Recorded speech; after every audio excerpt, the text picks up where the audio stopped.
Last week's announcement that Jacksonville University would be eliminating its music and theater programs and laying off nearly 40 professors stunned many.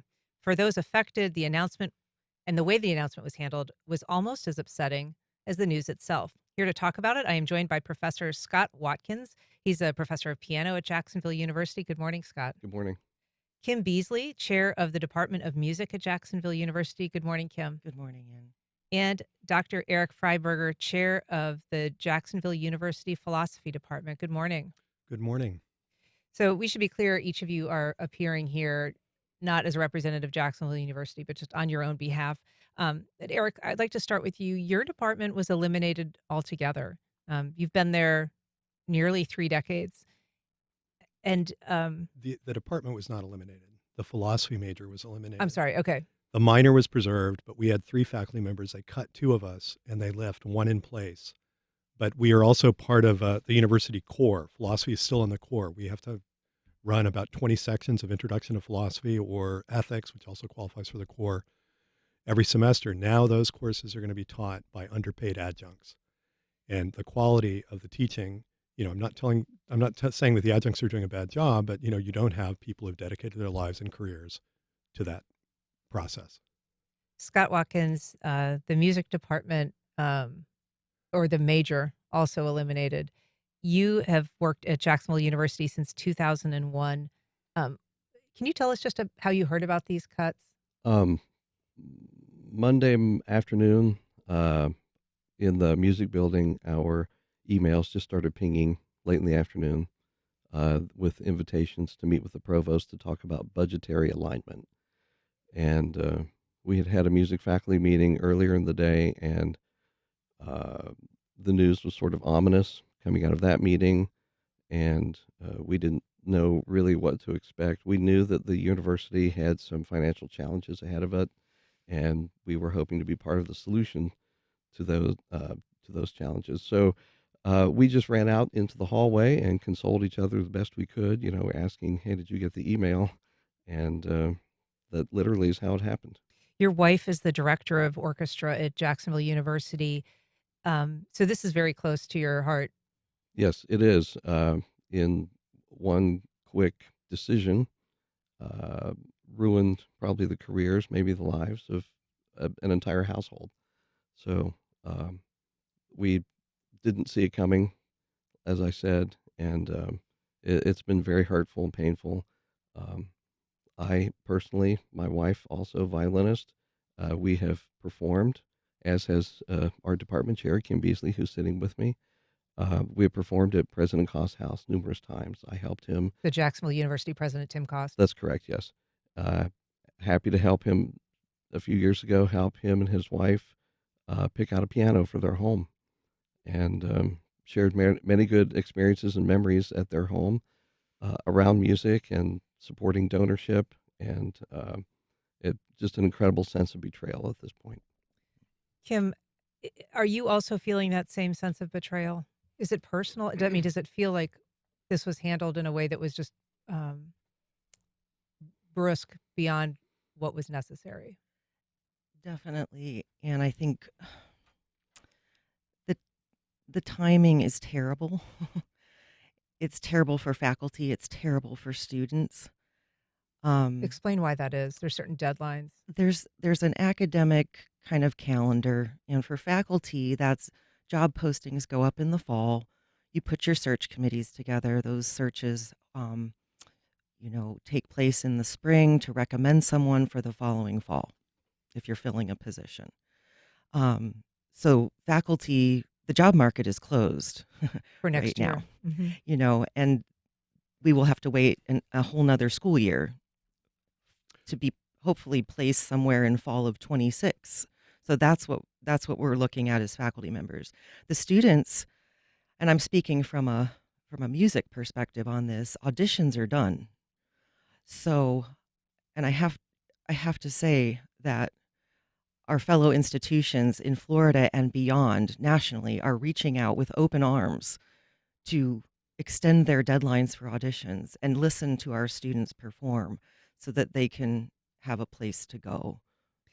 If you're just joining us, I'm talking to three professors who were fired in the recently announced cutbacks at Jacksonville University. If you are a current or former Dolphin, we'd love to hear from you. Give us a call at 904-549-2937 or email firstcoastconnect@wjct.org. We're actually getting a large volume of phone calls. I'd like to start with Tracy in Jacksonville. Good morning, Tracy. Go ahead. Good morning. Go ahead, Tracy. Hi.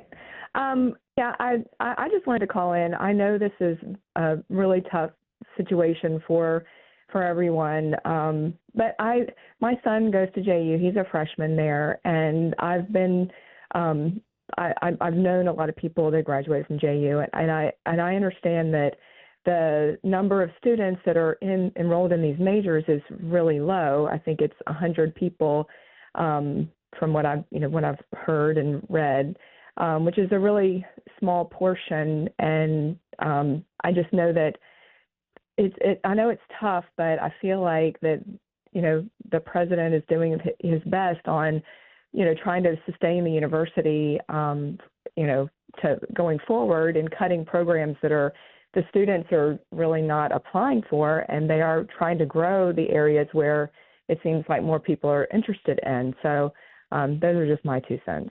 Tracy, that's their narrative. This is Dr. Freiberger.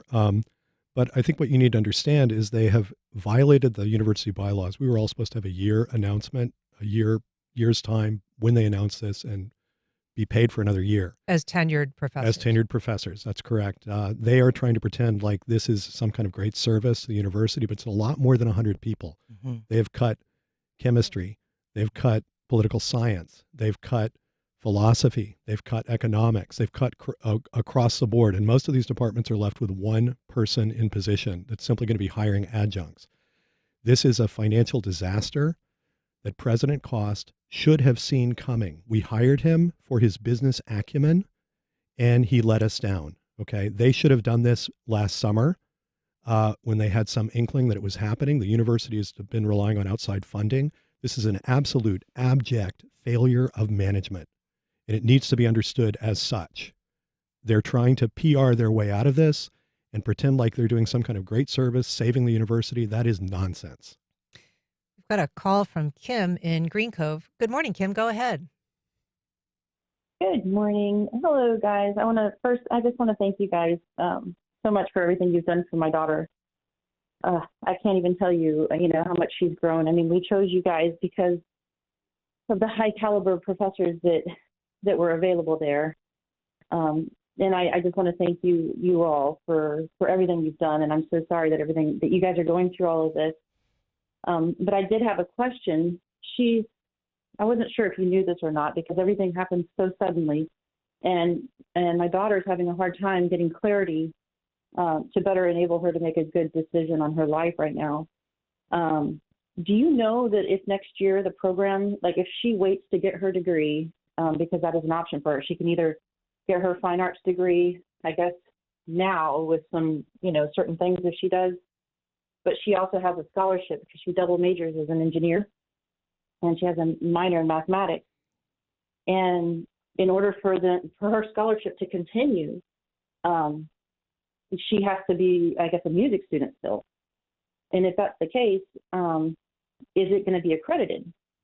Yeah, that's an interesting question. I mean, the accreditation issue is obviously one of the underpinnings of this discussion we haven't really gotten to yet, but the school did receive a letter about its potentially imperiled accreditation status because of the financial circumstance that it's in. And it has been put on a kind of watch list, some decisions going to be made in December about accreditation, and that all dependent on whether the school can pull itself out of this financial quagmire that it's in. That's correct. And there's going to be also likely a letter from the American Association of University Professors to the president saying that he's violated any number of professional norms. There's a couple of levels of accreditation too, and there's the SAC-COC accreditation. And that's what we're talking about for December. Then there's that's the current warning that is out. There's also, we've been accredited by the National Association of Schools of Music since 1931. And what they're going to have left of the music program, because the whole department got cut, they're going to teach out, and music will cease to exist completely at JU. Um, so I'm very concerned about the accreditation and the messaging being given to students, Kim. In answer to your question, we have 140 plus music students um, to deal with this about. And I do have a call into the National Association of Schools of Music on Tuesday. I'll have a little more information then. But we just completed a very successful site visit for our next renewal of accreditation, which is every 10 years, and it is all going to be gone. So we did reach out to Jacksonville University ahead of this segment to see if they wanted to participate, and they chose not to. They did send a couple of a list of some comments, but I also wanted to hear directly from President Cost. This is a comment that he made to our news partners at News for Jax about the news of the cuts. The excitement is now you're going to double down and triple down on things that we think this community wants us to do well to help out the economy. Everything to do with healthcare, business, and technology. And on the other hand, we're taking a long, hard look at things that people look to us much less for, which might have to do with the fine arts and the humanities. It's a natural evolution of looking at what you did in the 1960s and 70s versus what you think can help the economy and these students in the 2030s and 2040s. So, Scott Watkins, the president, is framing this as being responsive to changing needs in the community and at the college. He might be right, but the reality is that he's discarding people in favor of a trade school, and that's my observation. I think that observation is shared by a lot of my colleagues. When you say a trade school, explain why you are using that term. Enter college, get a skill, go out and earn money. I mean, you just heard the president say earning skills for the region, the area. I have nothing against trade schools. That's not what Jacksonville is or was. It's obviously changing. There could have been different ways that this could have been handled. We were willing to work with the administration to provide solutions and to be part of the solution going forward to help through the financial crisis that we did not create, by the way. And no one said anything. The last thing that we heard was a survey put out by the provost's office in November asking us to rank a number of things that may have been like terminating retirement contributions or streamlining curricula, that sort of thing. Termination of faculty, eliminating programs was not on that list. I mean, the president has said that there was this task force that was made up by members of the faculty that made these recommendations in terms of the cuts. But they did not follow the bylaws. That's the problem. The bylaws specify they're supposed to work with us, consult us, engage with department heads. That never happened, right? And they're trying to claim that this is a faculty task force that did it, but it was not done appropriately. That's part of the problem. I mean, we're all blameless. We've done our jobs. We've been, exemplary service to the university, in my case for 27 years, in my colleague's case for, almost 2 decades.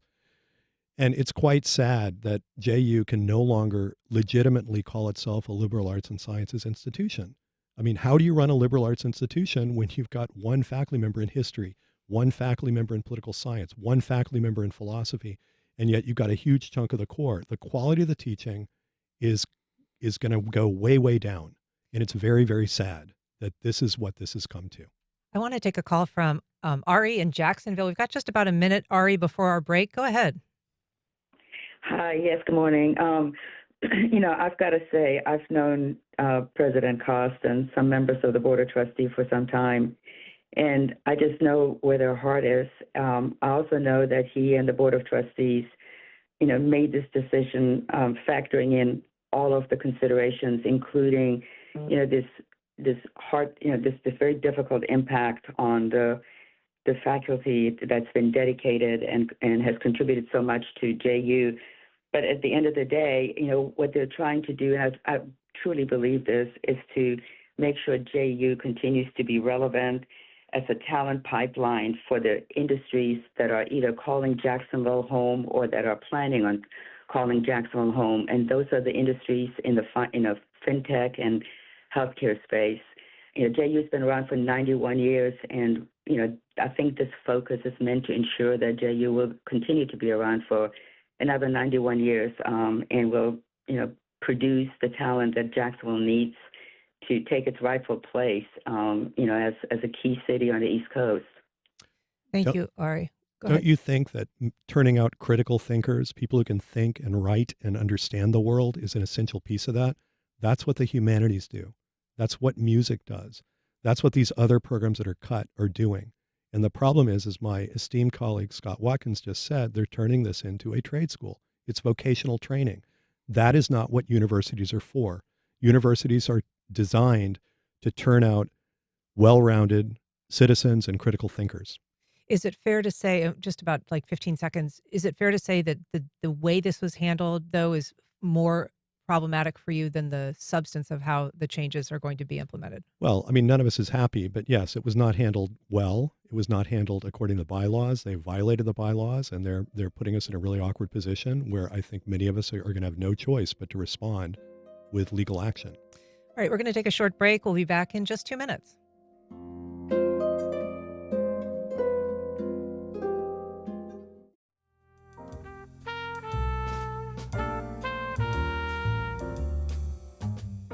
Welcome back. If you're just joining us, we are talking with 3 faculty members impacted by the recent cuts at Jacksonville University. We're continuing our conversation. I want to start, if I can, with a call from Linda in Mandarin. Good morning, Linda. Go ahead. Good morning. I was just trying to do a timeline because I have people that have graduated from JU. So the last JU was on my track, I heard about a law school and some kerfluffles about maybe a medical school. So, and they may not be able to address this, but I'm trying to, the timeline, when did they go left and become almost insolvent? How did that happen when you're adding, forward-facing programs, and then you're going to be cutting the core of what undergirds a university with the humanities and fine arts? I just don't understand how that even happened. Where did the money go for this things, and you don't have money for the core of your university program? Linda, it's a good question. We have a similar one from Ed on Facebook just saying, what is the actual budget deficit that caused this? Well, there was some outside funding we didn't get from the state in the fall. They've also cut the discount rate. That's the actual the price that students actually pay to enroll in the university in an attempt to get a better quality of student. They were anticipating more funds from the city that didn't arrive in a timely manner for the law school. The medical school is actually going to pay JU some money in future, so we're told, and it's supposedly not going to cost the university anything. However, they've tried to expand too quickly, and they've done it. And the programs that they've tried to expand into have not come to fruition. And as a result, there's just not as much money coming in as there needs to be.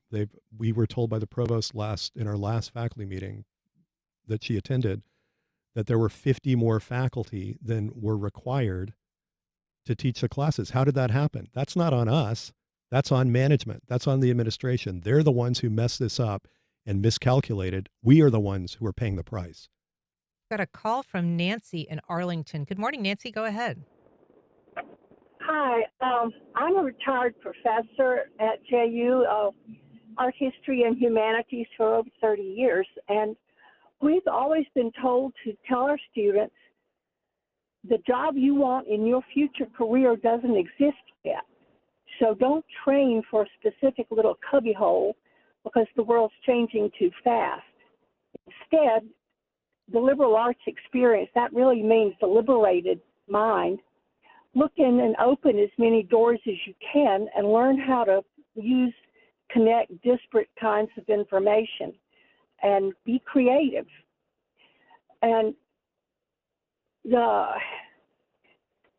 what I'm really calling in to tell you is that I have found out over the last 3 years that the library at JU has been decimated. It has been gutted of its liberal arts core of books. About $500,000 worth of books have been taken to the dump to either be buried or burned. These are the core classics and brand new books in the liberal arts section, ranging across many disciplines, based on a faulty survey the library did of the faculty to see which books supposedly weren't being used. It was an ill-conceived survey, but they proceeded anyway and identified basically 90% of the art history, music, archaeology, and architecture, and I don't know how much in the other disciplines. And I'm sorry, Nancy, I'm going to put you on hold for a second. Kim, you're nodding your head. Is that something that you're familiar with, that purging of the books, or? I was contacted as chair of the department. I can't remember exactly when, and it was a few years ago, but about our music holdings. And we have to have holdings in the library for our accreditation with NASM. So that's not an option. So I asked the library to please hold on to our music holdings. They are up on the second floor, mostly still intact, because I said, no, don't get rid of them. Yeah. Just one note from Jackson. He emailed, my wife and I both graduated with music degrees from Jacksonville University and are professional musicians. We were formed as musicians by the professional training ground of the music program and formed as people by its liberal arts curriculum. It is profoundly disappointing and surprising to see this, quote, nail in the coffin for JU's liberal arts identity and music program, especially given the investments made in previous years by generous donors such as Linda Barry Stein. We did mention, the Fine Arts College is named for her. She's made, I think, one of the largest donations in JU history that resulted in that naming.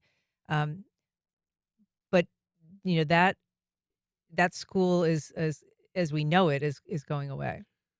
My understanding is that Linda Barry Stein was not consulted about this until it was 8 a.m. on Monday morning that she found out. They didn't consult her about the changes, eliminating a school which I believe in discipline that I believe she majored in when she was at JU. She did. It's simply outrageous. We do know that we asked JU about that, and they said that it is not their policy to consult with donors prior to decisions made at the administrative level about that. Very convenient, isn't it? Yeah, but they said that the endowment for the fine arts will continue. We are probably going to have to leave it there. I just ask for your final thoughts for people who are interested in supporting the faculty. I know there's a protest tomorrow on campus that students are proposing. Yeah, the students have been incredibly supportive. We love them so much. They've been so encouraging. And before we quit, Ann, I just want to touch up on something Dr. Freidberger said, and that was he was mentioning the financial task force. Excuse me. In January, we were promised to be able to see that task force report, and then the president suddenly changed his mind in February. So we never saw that. Well, I appreciate all of you being here today. Scott Watkins, Kim Beasley, Dr. Erich Freidberger, really appreciate it. Thank you. Thank All you. right.